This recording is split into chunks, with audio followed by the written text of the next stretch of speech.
Time checks, it's 4:30 a.m. in the morning. Ganina ako nagmata. Anyway, ako ang kamanghuran. Grabe, di siya gusto mo arig Pinas.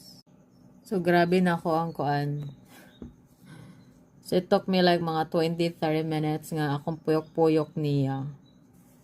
Ito ka lang gid siya.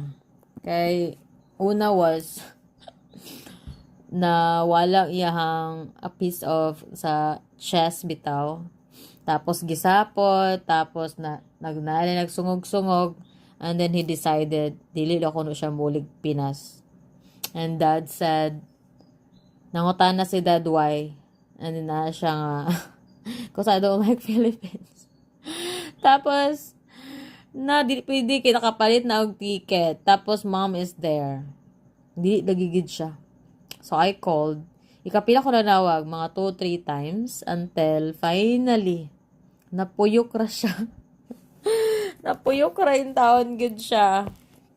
Kaya unsaon na lang. Napuyok siya sa ani you guys. Oh, magani.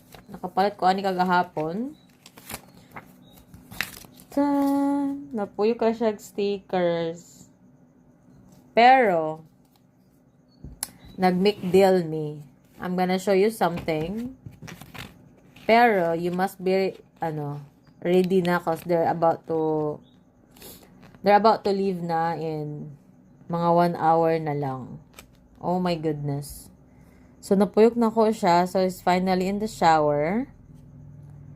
Tapos, he'll call me back pag once naka-get dressed na siya. So, mo ni ato ang 8 years old. Gatokar-tokar pud ni siya og kuan. Basta sa puton gini siya, it's like end of the world.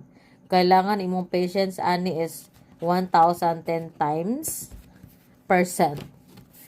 So now, Yaya is ready for takeover.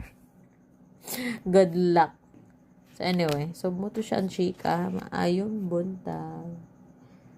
Okay, still, kagahapon. Mo na to siya. See you.